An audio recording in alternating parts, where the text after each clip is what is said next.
I rather be feared or loved? Easy, both. I want people to be afraid of how much they love me. Matt Skraby wraps up a full day of live and local sports talk. And that is the whole problem with aliens. You just can't trust them. Occasionally you meet a nice one, but usually they turn out to be some kind of big lizard. The Skraby Show starts now on 97.3 The Fan. Hello and welcome, everybody, into the Skraby Show, or the Skraby Chronicles, or the Skraby Experience, whatever you're going to be calling it. You can call it anything you want if it includes the word Skraby and one of those three words, because I just opened myself up for being made fun of, and I'm going to close it down right now.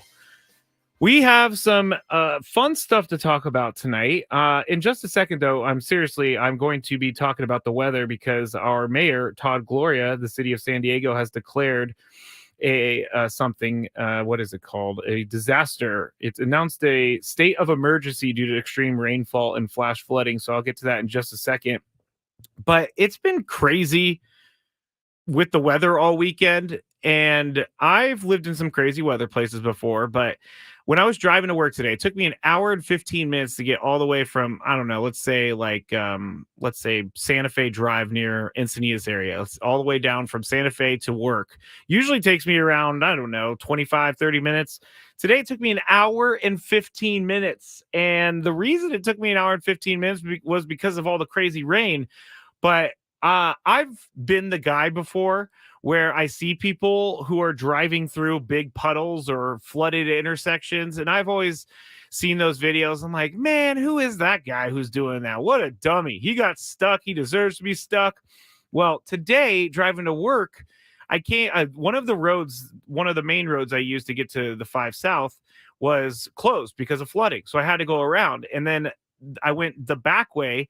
And I ran into a big puddle, and it was from a river. I guess it wasn't a puddle. It was the river overflowing. And I sat there for because I saw the car go in it before me, and it was a car. It wasn't like an SUV. And the car did that thing where it like dipped into the water, and the exhaust was kind of like bubbling out of the back of the water. And I got a little nervous about whether or not I should even be going through it. I have a small SUV. It's not like I have anything that's meant to go through a river. So I watched this car go through this huge body of water in front of us, and it looks like it was going to get stuck. I'm not kidding. I thought I was going to have to be calling someone to help, but the car got through, and then it was my turn. It was my turn to go through the puddle. I honestly really did think, should I just turn around and find a different way to go? But, I was already there. If I get through this puddle, I only have another 5-minute drive until I get to the freeway. And so, you know what I did? I decided to take on the puddle. I keep calling it a puddle. It was not a puddle. It was a body of water. And I thought, if that car in front of me can get through without getting stuck, then I can definitely get through without getting stuck. So I'm driving through. And then all of a sudden, I feel the car not move, because it wasn't like being picked up by the water or anything. But I felt the current of the river that was flowing into the road, and it was definitely pushing me to the left. And the water was getting deeper, and I could start kind of feeling my anxiety rise to the top because it was scary. And I'm driving through this thing, and I'm like, here I am. I'm going to get stuck in this puddle, and someone's going to have to come rescue me. This is going to be embarrassing. I'm going to be late to work. The guys are going to make fun of me endlessly for being the guy who drove through a big old body of water from all the rain. And thankfully, I made it through, but it was harrowing, and I'm not kidding. I told myself that was probably cutting it too close, and I got very lucky that I was able to make it out of there. Not to mention, I have a car that I bought in October. It's like the first car that I've ever bought new, ever. So I'm trying to take as good as care of it as I can, and that would not have been taking as good of care as I could, because getting it stuck and having it flooded and all that stuff, whew, that is not what I want to do ever. Someone on the YouTube chat, you can join us on YouTube, 97.3 The Fan. Just go and search that, and you can see the Skraby Show. But it's they're saying, playing with fire there, sir. I 100% agree with you. That was not my smartest moment. And the reason that I'm telling this story isn't to be made fun of or teased or whatever it is, but honestly, to tell people like it is pretty bad out there. I'm not one of those guys who freaks out about the weather like some other people do. But I got to say that this was probably one of the strongest storms in regards to flooding and in regards to rainfall all coming down at one time. I saw this tweet earlier, and I'm going to get into what's going on with what our mayor said about the city. But the National Weather Service in San Diego put out a tweet maybe an hour ago and said, so far today, we are at the 5th wettest day on record since 1850 and have surpassed the wettest day in January in history. So if there's any more rain, this is me saying, so if there's any more rain, they're going to be moving up the list. But right now they have taken over the spot, the 5th wettest day in San Diego history, 2.7 inches of rain at the San Diego airport. So you gotta think this is something we haven't seen, because the record since 1850, the wettest day on record for San Diego would be December 2nd, 1854, 3.34 inches of rain. Then you have 1926, then you have 1925, then you have 1937, and then in October 27, 2001, that was tied for today. So it's tied for 5th, but it's kind of crazy. All those dates happened way back when, and now we're getting dates closer and closer together. Now, I'm not saying like there's anything like crazy going on. I'm not trying to be that kind of conspiracy theorist, but what I'm trying to say is that the weather definitely is a problem, and everybody should stay and try at least to stay off the roads, because you'll get stuck like I would. Javier says, Skraby here in Tijuana, it is worse. All the city is basically flooded. I'm sorry to hear that, Javier. If anybody is in Tijuana right now, make sure you be safe, because you'll get swept away, and that's not a joke. All right, let's get into our top news of the day so I can tell you all about what our mayor Todd Gloria said. He, according to this post, he has activated the Emergency Operations Center. He said our emergency responders will continue to address the impacts around the clock. The American Red Cross has set up an evacuation center at Lincoln High School for residents who have been displaced by the flooding. I strongly urge residents to please avoid any flooded areas and any unnecessary travel. The city will coordinate with other local, state, and federal agencies to ensure a comprehensive and effective response to the flooding reported in neighborhoods across San Diego. So it's serious enough for the mayor to declare a state of emergency, and I think that should tell everyone about the situation going on outside. If you're watching YouTube right now and you have any thoughts about what you encountered out there, I'll fit them in throughout the show. Ivan said, I drove to El Centro today, and it was a horrible drive. I definitely understand that, Ivan. I'm sorry to hear that. It took me an hour and 15 minutes to go like 25 miles or something like that. All right. With the weather talk out of the way, we're going to get into our second news story of the day, and that would be the NFL playoffs. We talked about it on the show, obviously, but the NFL playoffs, we've always said it, the divisional rounds are the best rounds, mainly because those teams are meant to be there, and mainly because those teams are so good, it's going to be a close game. And outside of, the Ravens and the Texans, I expected the Ravens to do that. I really did. They were talking about the break a lot of how Lamar Jackson was going to play week 18, then got the bye and was rusty the last time that happened. And he looked a little rusty in the first half, but in the second half, he just took off, and it was just easy for the Ravens. And I feel like the Texans got a little tired down the stretch there, because they have been playing for their season forever. And the Ravens were kind of just in rest mode last week. So I didn't think it was that surprising that the Texans went down like that. And I didn't think it was that surprising that CJ Stroud kind of had a pedestrian day. I think that he had a pedestrian day because Baltimore, their defense is always really good. And I think that as a rookie, if you're going to face a defense like the Baltimore Ravens, and they have time to rest and they have time to scout you, they played earlier in the year, but there was a lot of different players that weren't on the roster or injured at the time. But if you give the Ravens extra time to do anything, they're going to use that time to the best of their opportunity or their ability, and they're going to beat you. And that's exactly what happened with the Texans and the Ravens. Now, I'm excited to see what happens with CJ Stroud and DeMeco Ryans going forward. I thought the Ravens were a pretty not surprising team this season, but they definitely played at a level the entire season that I didn't think that they were going to keep up. I thought there was going to be some sort of lull there in the middle. But really, the Ravens played great. And I think that's the team to beat. I definitely think that's the team to beat. And the Renee is saying in the chat, Ravens are just on a different level. There's nothing more scary as a football fan when you're playing Lamar Jackson and you see him running around, because you know good things are going to happen for him and bad things are going to happen to the defense. And Lamar Jackson just proving why he is he's going to be the MVP for the second time in his career. He's just proving how good of a quarterback he really is. And people need to get off the hater train. Easy for me to say. I used to not be a Lamar Jackson guy, but now I'm definitely 100% a Lamar Jackson guy. He is awesome. Now, in the 49ers and Packers game, we already talked about it on the show. I don't really want to take too much time on this to serve myself, really. But I thought the 49ers got lucky. I thought the 49ers played really bad, and they put it together at the end. Now, if they played a better team than the Packers, or at least a more experienced playoff team than the Packers, I believe they lose that game easy. They just weren't putting things together. The defense wasn't playing that great. And I think that this game was good for them, the 49ers, because now they have that out of their system.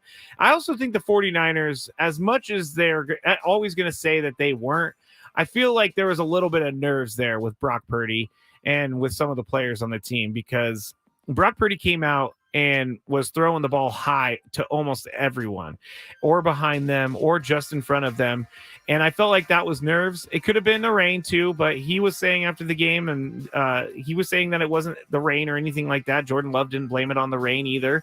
But it was not the Brock Purdy that I was used to seeing, and I hope that he got that out of his system, because it's scary to think that I'll just say this. If the Lions come to town and Brock Purdy plays like he did against the Packers, the Lions are going to beat the 49ers. So this is a Brock Purdy thing. And Debo, if he plays, whatever. I thought this game was obviously a great game in the end, but at the same time, it was a little bit of an eye-opener for fans and of the 49ers themselves. Jason said about the Texans game. After the game, Texans asked the Ravens what the white line on the field was. Ravens said the end zone. I don't know if that's real, but that's a hilarious joke if it is. It's a hilarious joke if it is. Now, the game yesterday morning, or at least the first game of the day, the Bucks and the Lions, that game was also very fun. That game was, went back and forth. The offenses showed up. The defenses showed up when they need to. But I got to say, I'm pretty impressed by what the Tampa Bay Buccaneers did this year. I'm not going to take anything away from the Lions. They played great. They deserve to win. They deserve to be in the NFC Championship game.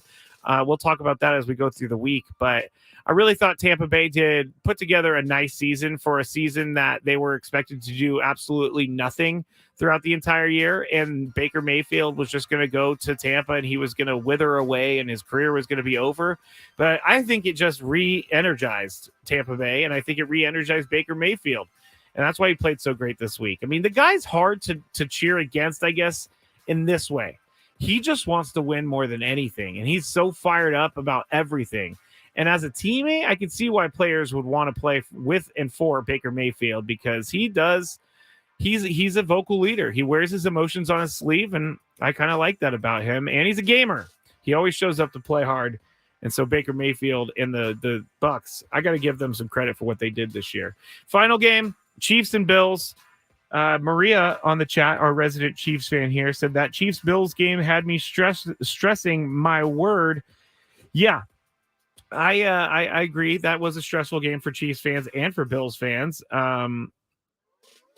McKee 23 says, we have family in Buffalo and they have season tickets. We did not text them last night. That's good on you, because I think it would be hard. I also saw a tweet of a Buffalo Bills bar in Buffalo with a sad Bills fan, but on the back, or in the background, the music was all Taylor Swift songs on the jukebox. So someone playing a really mean joke on the Bills fans. But this game was exactly what I thought it was going to be. It was going to be hard fought on each side. Patrick Mahomes I knew he was going to use the road thing, his first game on the road. I knew it was going to be something that he needed to use for motivation, because everybody was saying, well, if there's a game Patrick Mahomes is going to lose, it's going to be this game because he's on the road in the playoffs for the first time. Well, Josh Allen, he played great too. I really feel bad for Josh Allen today because of how he threw a perfect pass to Stephon Diggs, and Stephon Diggs did not catch it. Now, of course, that stuff is going to happen. But if you spend a lot of your season I guess he didn't complain outright, but there is a lot of news and rumors around Stephon Diggs and whether or not he's happy with the team or if he's happy with Josh Allen. His brother on Twitter saying things about how Josh Allen wouldn't be as good without Stephon Diggs. If you're going to cause that much trouble off the field, and even if it's not you specifically causing the trouble, and it's family members or whatever, if I have to answer questions about you, then I think you're doing something wrong. And so Stephon Diggs, I think you can't say anything throughout the year if you're going to drop the one ball that you need to catch. Now, was he great all year? No, he wasn't great all year, but it was right through his hands. And that was a perfectly thrown ball by Josh Allen. We're talking about a different thing, I believe, if Josh Allen hooks up with Stephon Diggs there. I think that the Bills go on to win that game. And when Tyler Bass came out for that field goal, I just kind of had this feeling that it wasn't going to go right for the Bills. And the Chiefs move on. Chiefs are playing the Ravens. The 49ers are playing the Lions. We'll keep talking about that all through the week. But pretty good weekend of games. And that's what you expect when you get to the NFL playoffs, is a good weekend of games. Now, the third news story is just a small one.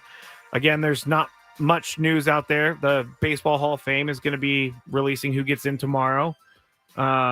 But the sources are saying, so it's not confirmed yet, but sources are saying that the Tennessee Titans are going to hire Bengals offensive coordinator Brian Callahan to be their head coach. Now, I'm not a big Brian Callahan expert or anything like that, but, the Bengals have a pretty good offense. They didn't at the beginning of the year, but I blame that on Joe Burrow's injury and him not being ready to go. But some of these coaches, sometimes they get I hear these names and I have no idea who they are, but hey, good for Brian Callahan and good for the Tennessee Titans. They found their guy, and they're going to be able to, maybe with his offensive background, they're going to be able to support Will Levis a little bit with the Titans. So maybe he can grow from what he did this year. I would only hope so if I'm a Titans fan. All right, you're listening to the Skraby Show here on 97.3 The Fan, or the Skraby Experience, or the Skraby Chronicles, whatever you want to call it. When we get back here on the show, we are going to actually, you know what? I'm going to ask this question before we go to break. And then if you're on the chat in YouTube, I need an answer. If you are not driving right now, if you're in a safe place to do so, you can reach out to me on Twitter at Matt Skraby. But I put this up on X last night. Is being a kicker the worst position in all of sports when you fail?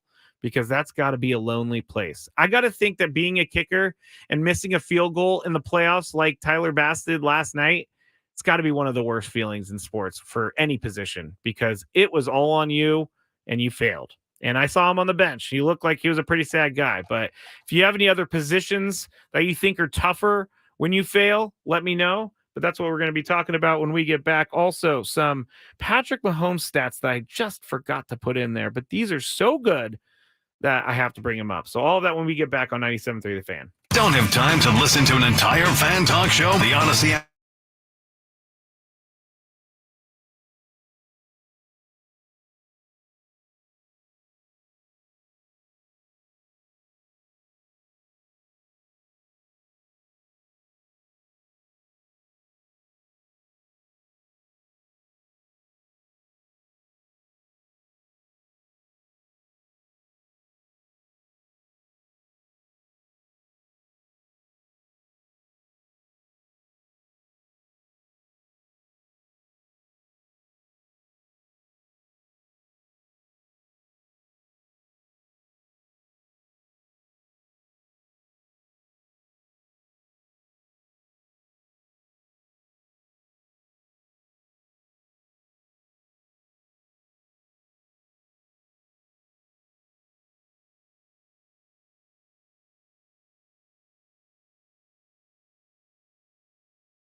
for a loan on a prepaid card. Details at jacksonhewitt.com.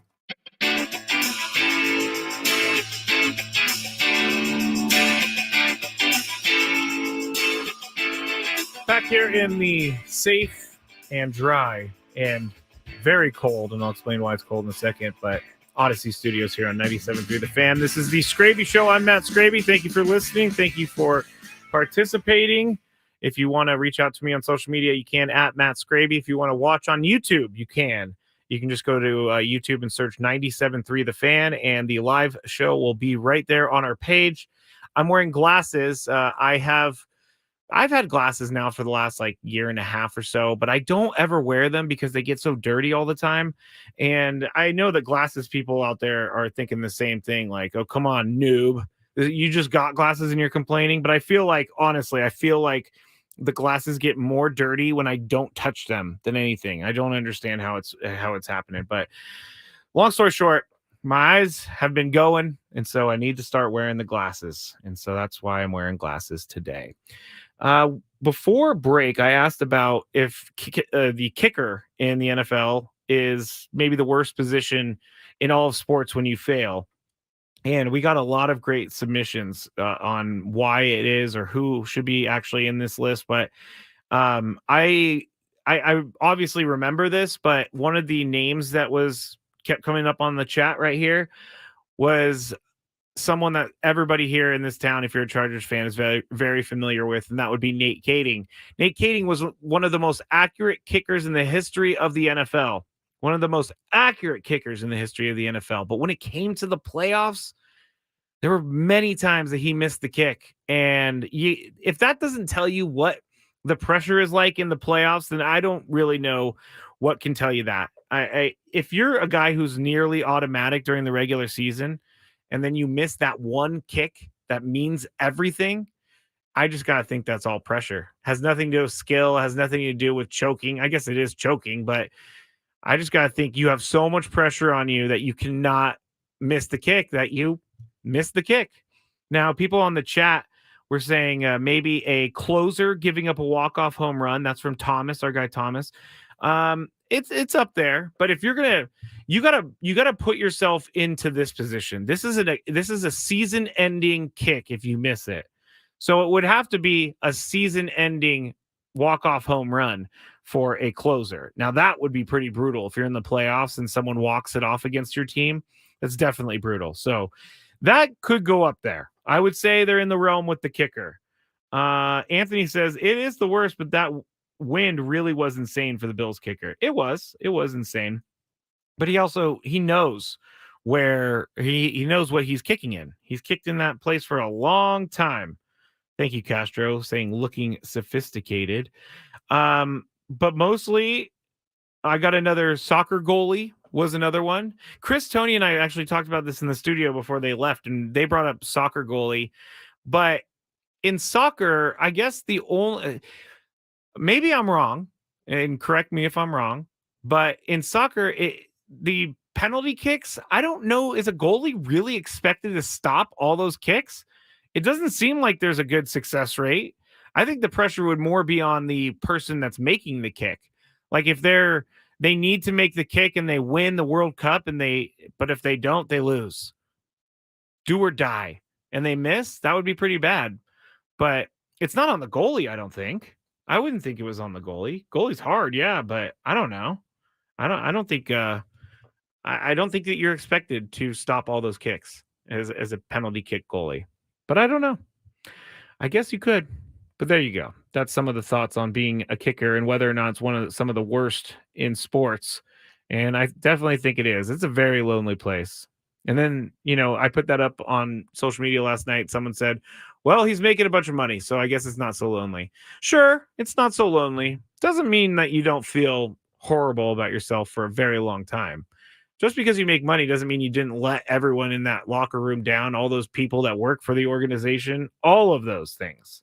All of those things. All right, I said I had some Patrick Mahomes stats real quick, and I have to say he was an underdog in his first road playoff game. He is now 8-2 in playoff games. He's trailed by 7 or more points. He's about to play in his 6th AFC title game in a row, and he's 3-0 against the Bills in the playoffs. That is not just Hall of Fame stuff right there. He's going to have to catch Tom Brady with the titles, but that is as close as we are going to get to watching a living legend. I guess at the end of Peyton Manning's career, we were watching a living legend. Tom Brady's career, we were always watching a living legend.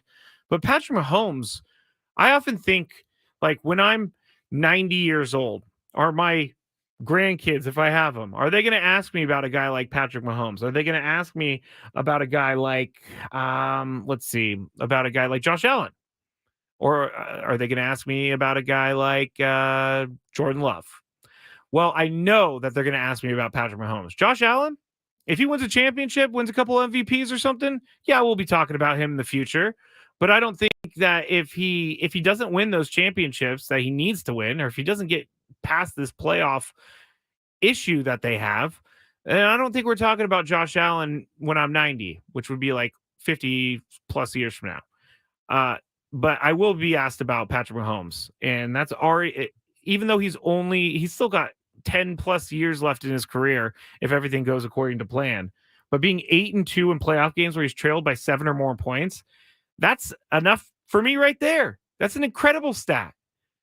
Most quarterbacks, most teams, when they trail by 7 or more points in the playoffs, they're going to lose that game. Playoff football is so much different. The team that is you're playing will not squander away opportunities, most likely. I mean, the 49ers got lucky against the Packers. But I really think that Patrick Mahomes is doing stuff that we have never seen in the modern era of football. Tom Brady wasn't putting up stats like he is. Tom Brady, he didn't have the best receivers, but Tom Brady, I don't believe, played in 6 AFC title games in a row. And so Patrick Mahomes right now is just doing insane stuff. Future GOAT on the chat. Yes, he is a future GOAT, Patrick Mahomes.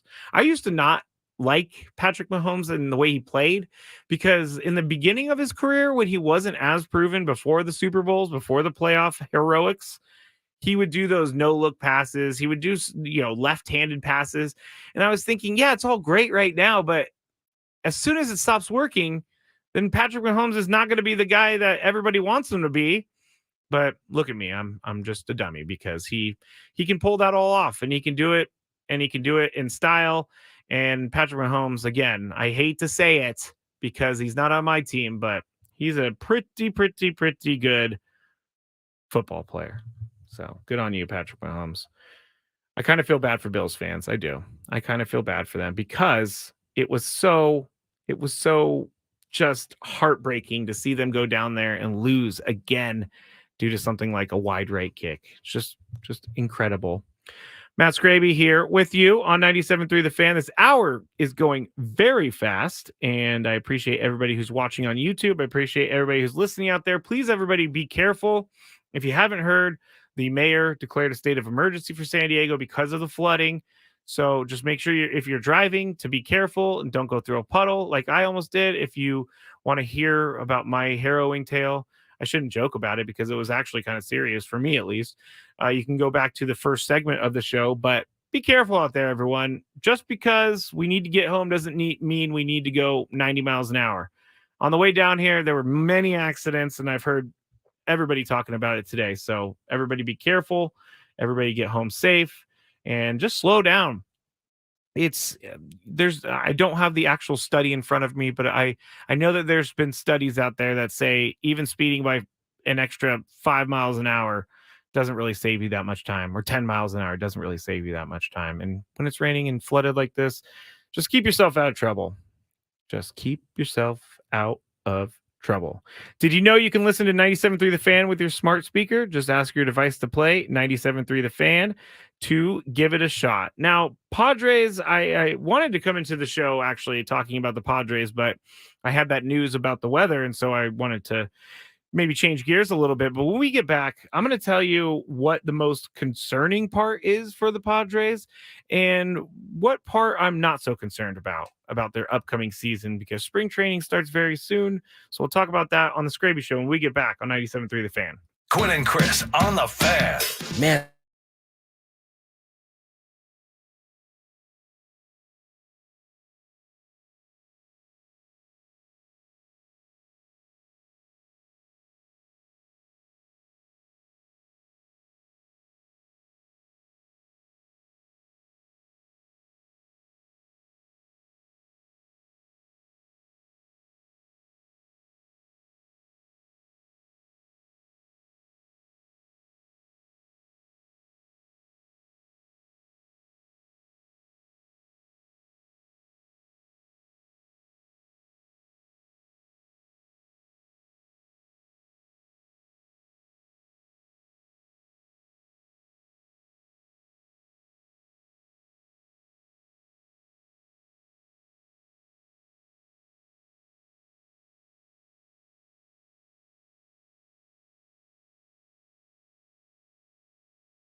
in here with us. Hopefully you're staying dry out there. I'm going to be doing that until the end of the show, doing that little cheesy thing. Hopefully you're staying dry out there, everybody. All right. We got a lot to do here in this final segment. I want to talk about Anthony Rendon real quick. I also want to talk about some fast food. Excuse me. And what McDonald's is bringing back in a couple days. I don't know if anyone's heard this yet. Also, my daily gripe is at the end of the show. And today I have a personal one. It's one that hit me close to home recently. So I brought it to the show and I told my friend, I'm going to be talking about you and I'm going to trash you. So we'll get to that in just a second. But before I went to break, I said, I'm going to talk a little bit of Padres and I'm going to talk about what concerns me, what doesn't concern me. And what doesn't concern me, I'm going to start right there. What doesn't concern me is the roster, because I fully believe that AJ is going to have that built up. But what doesn't concern me is the amount of free agents still out there on the market, the amount of guys that don't have teams yet that are still in the mix and are still able to be brought in by the Padres, AJ Preller. That's why I'm not overly concerned. I am getting concerned about the outfield. I am getting concerned. The pitching I'm not as concerned about as the outfield. And with only two guys on the roster right now, with Fernando Tatis Jr. and Jose Azocar, I think that that's the most concerning thing for me, is that they have to find not only another outfielder, another two outfielders, another three outfielders, but who are they going to get for, at this point in the year? Again, there are some free agents out there, but I don't think that there are any free agents that are going to be needle movers. I don't think there's any free agents that the Padres are going to be willing to spend a bunch of money on, because we've already talked about it so many times this year. The salary or the payroll needs to be under a certain amount so they don't go into that third tax bracket of the luxury tax. And it just doesn't seem like they've spent any money really at all this offseason, which normally I wouldn't be so... I wouldn't have brought that up as like a bad thing, because you can spend no money and still have a good team. But there were a lot of pieces that are missing now from last season, like Blake Snell, Josh Hader. Josh Hader's now an Astro. Blake Snell's still waiting to find a job. There are a lot of other guys that the team had last year they don't have this year, and I don't think you're going to be able to replace that guy with someone of equal or greater value. Definitely not of greater value, but maybe equal value. That's what's concerning to me, is that the quality of player that's still out there. Now, AJ really could go and make a big trade here in spring training, leading up to spring training. I guess another aspect that I'm not concerned about is the general manager checking in on things, the general manager due diligence, I guess. AJ Preller, if there's anything about AJ we know, is that he works hard and he works a lot, and he's not going to go down because he's unprepared. AJ Preller is certainly very prepared, but he's got to do something quick for me to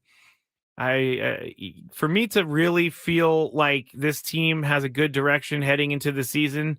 I need to see something big happen, because as currently constructed, the roster, there is glaring issues, very glaring issues, and that's going to have to be addressed before they play their first game in Korea against the Dodgers.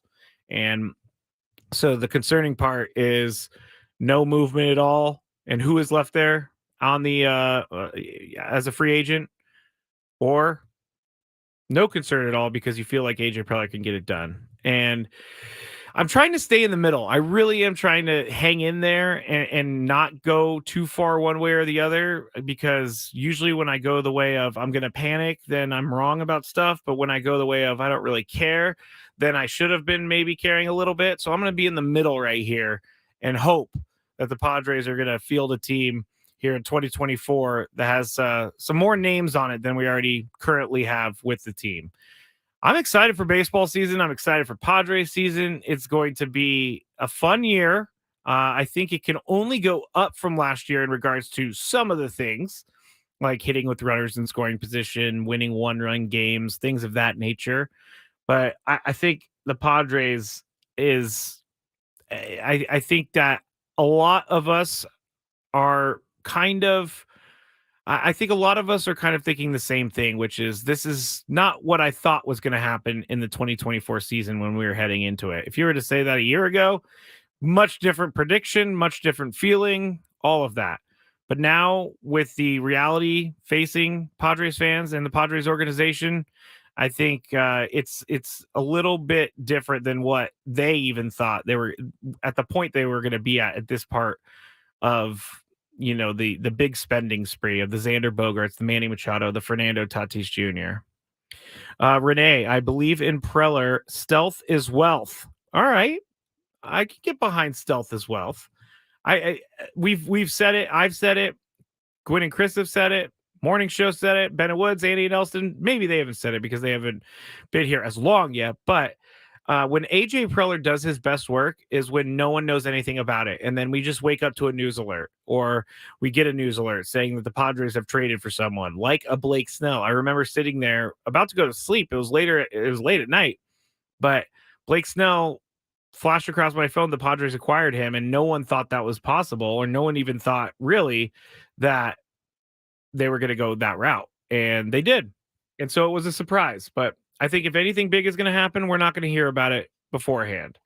And I'm hoping something big happens here very soon, before at least Tony goes out to spring training, which is less than a month now. It's like 3 weeks. It's 3 weeks now. All right.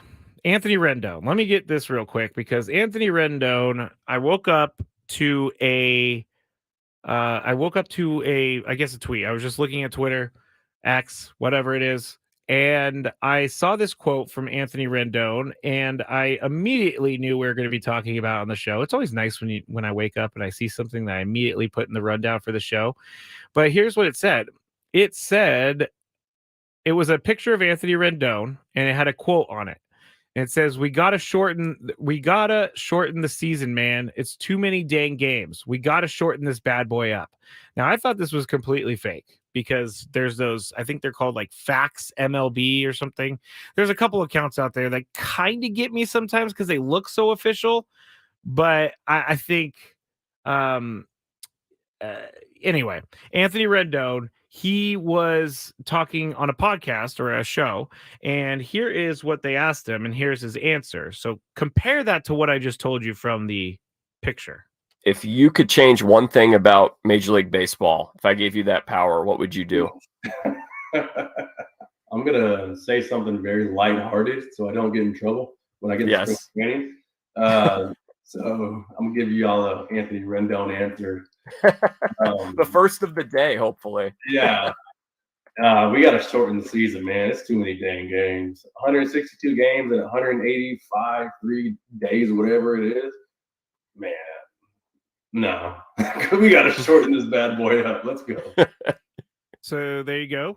Anthony Rendon with that on the Jack Vita show.